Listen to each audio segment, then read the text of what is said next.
Hello दोस्तों, मैं गौरव कुमार स्वागत करता हूं अपने YouTube चैनल गौरव क्लासेस पर।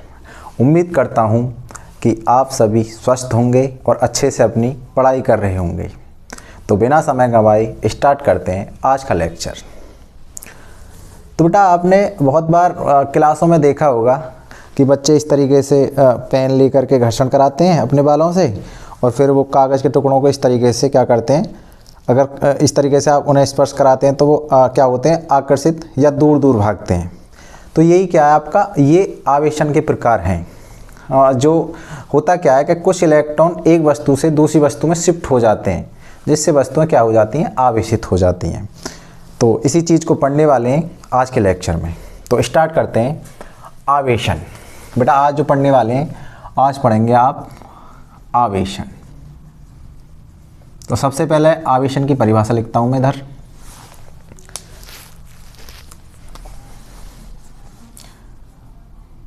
किसी को आवेशित करने की क्रिया आवेशन कहलाती है। बेटा, किसी वस्तु को जब आप आवेशित करोगे तो वही कैसी प्रक्रिया आपकी, आवेशन। अब बात करते हैं आवेशन के प्रकार। आवेशन के प्रकार। तो बेटा, आवेशन के दो प्रकार हैं। पहला प्रकार है, आप किसी वस्तु को संपर्क में लाके आवेशन करा सकते हो। यानी मैं कह सकता हूं संपर्क द्वारा आवेशन। और बेटा, आप किसी वस्तु को बिना संपर्क में लाए हुए भी क्या करा सकते हो, आवेशित। तो उसको कहते हैं प्रेरण द्वारा आवेशन।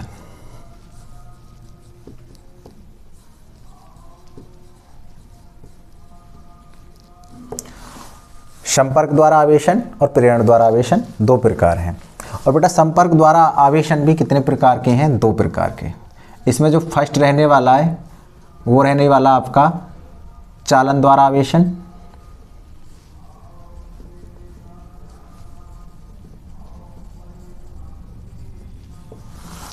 और आप पढ़ने वाले हो घर्षण द्वारा आवेशन।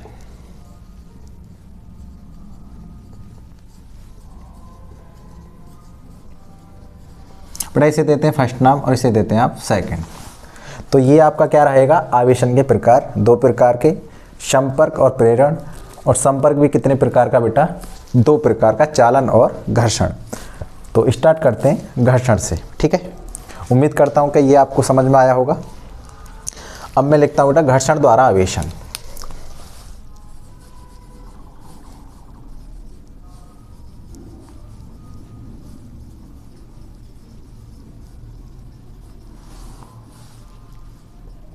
बेटा, इसमें क्या होता है कि दो वस्तुएं, उदासीन वस्तुएं होती हैं। जब आप उनको आवेशित, जब उनको आप रगड़ते हो, जब आप उनका घर्षण कराते हो, तो होता क्या है, एक वस्तु दूसरी वस्तु को कुछ इलेक्ट्रॉन देती है। जो वस्तु इलेक्ट्रॉन लेती है उस पर ऋणावेश, और जो देती है उस पर क्या आ जाता है, धनावेश। यही क्या है, घर्षण द्वारा आवेशन। तो एक बात और फिक्स है इसमें कि जितने इलेक्ट्रॉन वो देती है उतनी वो लेती है। तो जितने वो लेगी उस पर उतना ही ऋणावेश होगा, और जो जितनी देगी वो उस पर ही उतना क्या होगा, धनावेश होगा। इसका मतलब समान परिमाण का आवेश होता है, परंतु प्रकृति में कैसा होता है, विपरीत प्रकार का। तो उस बात को भी मैं यहाँ पे लिखता हूँ। बेटा, घर्षण द्वारा आवेशन आप एग्जाम्पल के रूप में लिख सकते हो इसमें। अगर आप एग्जाम्पल लेते हैं, जैसे आप लेते हो कांच, कांच को रगड़ते हो आप रेशम से, तो बेटा होता क्या है कि कुछ इलेक्ट्रॉन रेशम से कांच की तरफ शिफ्ट हो जाते हैं, जिस पर कांच पर क्या आ जाता है, नेगेटिव चार्ज, और रेशम पर आ जाता है पॉजिटिव चार्ज।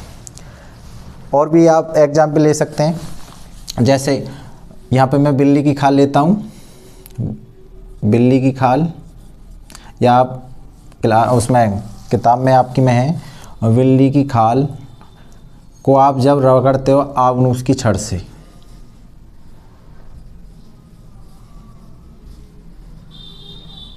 तो बेटा इसमें क्या होता है, बिल्ली की खाल और आवनूस की छड़ को जब रगड़ा जाता है तो कुछ इलेक्ट्रॉन आवनूस की छड़ की तरफ शिफ्ट हो जाते हैं। कुछ इलेक्ट्रॉन आवनुस की छड़ क्या हो जाते हैं, शिफ्ट, तो इस पे आ जाता है माइनस और इस वजह से इस पे आ जाता है प्लस। तो बेटा ये कंडीशन होती है घर्षण में। परंतु जितना ऋणावेश आता है एक पर उतना ही दूसरी पर क्या आ जाता है, धनावेश। तो इस बात को लिखते हैं बेटा घर्षण द्वारा आवेशन में आवेशन वस्तुओं पर समान परिमाण व विपरीत प्रकृति का आवेश उत्पन्न होता है बेटा। तो ये मैं मानता हूँ कि ये क्लियर हो गया होगा आपको। घर्षण द्वारा आवेशन, जब दो वस्तुओं को रगड़ा जाता है तो एक पर उतना ही धनावेश और दूसरी पर उतना ही ऋणावेश आ जाता है। आवेशन की इस प्रक्रिया में वस्तुओं पर समान परिमाण यानी क्या होगा, समान संख्या में, परंतु विपरीत प्रकृति का, एक पर उतना ही धनावेश उतना ही क्या होगा, ऋणावेश, उल्टा होगा जस्ट। ठीक है, तो अब पढ़ते हैं बेटा चालन द्वारा आवेशन। इसको रफ कर देते हैं। अब जो पढ़ने वाले हैं अब पढ़ेंगे हम चालन द्वारा आवेशन। बेटा अगर आपको क्लास पसंद आ रही है तो आप अपने दोस्तों में भी शेयर कर सकते हैं और आप नीचे कमेंट में एक प्यारा सा कमेंट पिन कर सकते हैं। अब बेटा पढ़ने वाले हैं हम चालन द्वारा आवेशन। ये सेकंड है आपका।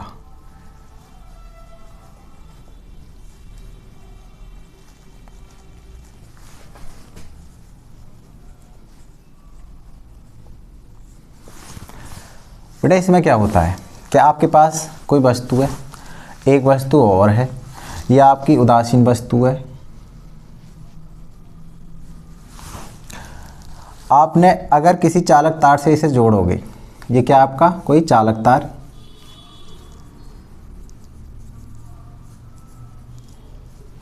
तो कुछ अगर आवेश इसमें जा रहा है तो इस पे क्या आ जाएगा, धनावेश। कुछ इलेक्ट्रॉन अगर उसमें गई तो इस पे क्या आ जाएगा, धनावेश। अगर बेटा ऐसी कंडीशन है तो दोनों के मध्य क्या होगा, विभव, क्योंकि कुछ एक आवेशित वस्तु है एक उदासीन वस्तु, तो क्या होने वाला है, दोनों वस्तुओं के मध्य एक विभव। तो मैं कह सकता हूं कि इसमें आवेशन की जो प्रक्रिया होती है वो विभव के कारण होती है, यानी विभव अलग अलग है और ये तब तक होता है जब तक दोनों के मध्य क्या न हो जाए, विभव समान, अर्थात विभवांतर शून्य है। तो इस बात को मैं लिखता हूँ बेटा, इसमें जो आवेशन की प्रक्रिया है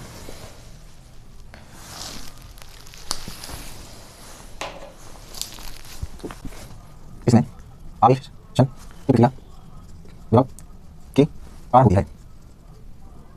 आवेश आवेश आवेश वस्तु से उदासीन वस्तु की ओर चलता है और यह तब तक चलता रहता है जब तक कि दोनों वस्तुओं के मध्य विभव समान नहीं हो जाता, अर्थात विभवांतर शून्य नहीं हो जाता। बेटा इसमें आवेशन की प्रक्रिया विभव के कारण होती है। किसके कारण होती है, विभव के कारण।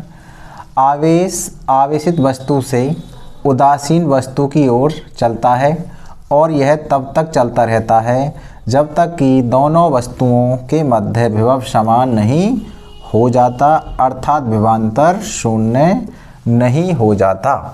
बेटा ये इस कंडीशन में क्या है, आवेशन की प्रक्रिया में ये कंडीशन बनती है, आवेशित वस्तु से आवेश चलता है उदासीन वस्तु की ओर।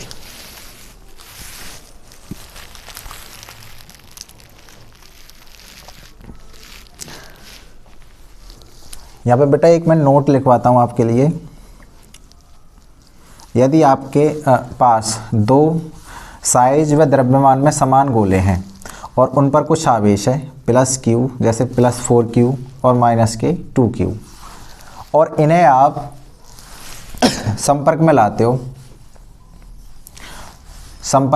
हो और उसके बाद इन्हें अलग अलग रख देते हो, तो इन पर आवेश क्या होता है बेटा, जब आप इन्हें संपर्क में लाओगे तो ये आपस में क्या करते हैं, जो आवेश आता है जब आप इसे चिपकाकर अलग अलग रखते हो तो आवेश इनका औसत मान के रूप में हो जाता है।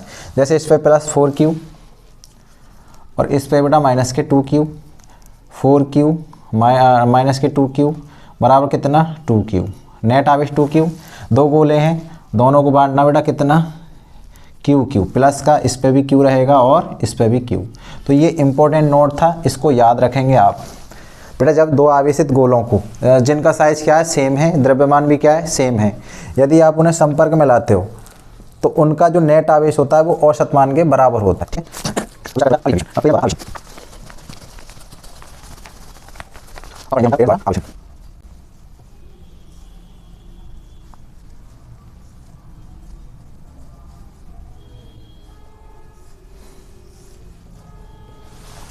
बेटा प्रेरण द्वारा आवेशन, इसमें क्या होता है बिना संपर्क किसी वस्तु संपर्क में लाइना आवेशित करने की क्रिया प्रेरण द्वारा आवेश कहलाती है।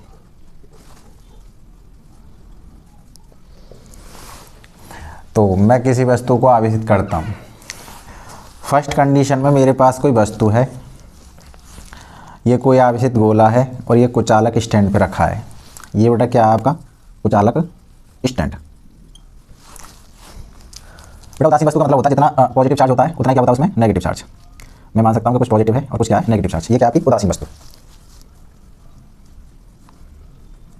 बेटा मैं क्या करने वाला हूँ, इसके पास लाने वाला हूँ कोई आवेशित छड़। बेटा यहाँ पे मैं लाया प्लस की आवेशित छड़, ये आपका गोला है आवेशित गोला उदासीन गोला। बेटा होगा क्या आपका, ये जो इसके अंदर आवेश है इस प्लस की वजह से कुछ आकर्षण होगा और जो नेगेटिव चार्ज होगा वो कुछ इधर शिफ्ट हो जाएगा आकर के, और इधर आपका प्रतिकर्षण के कारण पॉजिटिव चार्ज दूर हट जाएगा और नेगेटिव चार्ज आकर्षण के कारण क्या हो जाएगा इसके इधर आ जाएगा शिफ्ट हो जाएगा।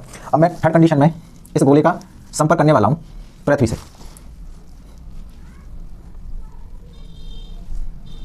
बेटा क्या कर दिया मैंने भू संपर्कित। बेटा हमें पता है कि होता क्या है, इधर तो आपकी छड़ है जो आकर्षण के कारण ऋणावेश इधर ही रहेगा, परंतु हमें पता है कि जब आप भू संपर्कित करते हो तो कुछ अगर ये पॉजिटिव आवेश है तो इसमें से ऋणावेश निकल के इसमें से पृथ्वी में से इसको क्या कर देगा उदासीन कर देगा। क्या कर देगा उदासीन। ठीक है मैं दिखा रहा हूँ, अभी पॉजिटिव चार्ज दिखा देता हूँ। बेटा ये क्या हो जाएगा आपका चार्ज उदासीन, आपकी फोर्थ पोजीशन। बेटा ये आपका क्या है उदासीन गोला, आपने क्या कर रखा है भू संपर्कित कर रखा है। बेटा क्या हुआ होगा, ये आवेश क्या हो गया होगा धनावेश जो आवेश है उदासीन, और ये ऋणावेश अभी भी इधर को होगा क्योंकि छड़ के आकर्षण के कारण ये आवेश इधर ही रहने वाला है। बेटा क्या करने वाले हैं, इसका मैं संपर्क हटा देता हूँ, पृथ्वी का संपर्क हटा देते हैं। अगर आप संपर्क हटाते हैं तो आपको पता होना चाहिए पहले आप छड़ नहीं हटाओगे, पहले पृथ्वी का संपर्क हटा रहे हो। अगर आप संपर्क हटाते हैं तो कंडीशन कैसी बनेगी, धनावेश तो उदासीन हो गया, ऋणावेश इधर ही होगा आपका और छड़ आपकी ये होगी। और क्या करने वाले हो आप, इस छड़ को भी हटा लो। तो होगा क्या अगली कंडीशन में,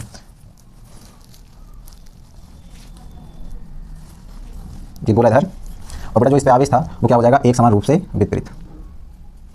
तो बेटा ये कैसी होगी आपकी आवेशित हो गई। ये कैसा है ऋणावेशित गोला। ठीक है तो बेटा हमने कहीं भी संपर्क नहीं कराया छड़ का, परंतु हमने उदासीन गोला क्या करा दिया आवेशित करा दिया। अगर हमारे पास ये छड़ कैसी होती ऋणावेश वाली होती तो बेटा क्या होता धनावेश इधर आता, धनावेश इधर ही रहता, अर्थिंग के कारण क्या हो जाता ऋणावेश उदासीन हो जाता और इसको हटा लिया जाता तो ये धनावेशित हो जाती छड़।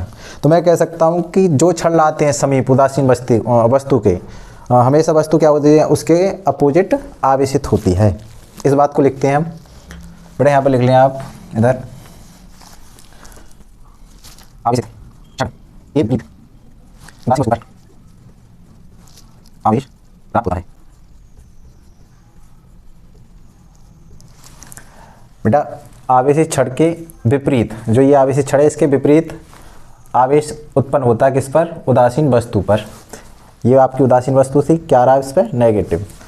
तो आज के इसी के साथ अपना लेक्चर करते हैं ऑफ। तो उम्मीद करता हूँ कि आपको वीडियो पसंद आई होगी। अगर आपको पसंद आई है तो आप लाइक करें शेयर करें और दोस्तों में इसको खूब शेयर करें और अपनी पढ़ाई को कंटिन्यूअस रखें। धन्यवाद।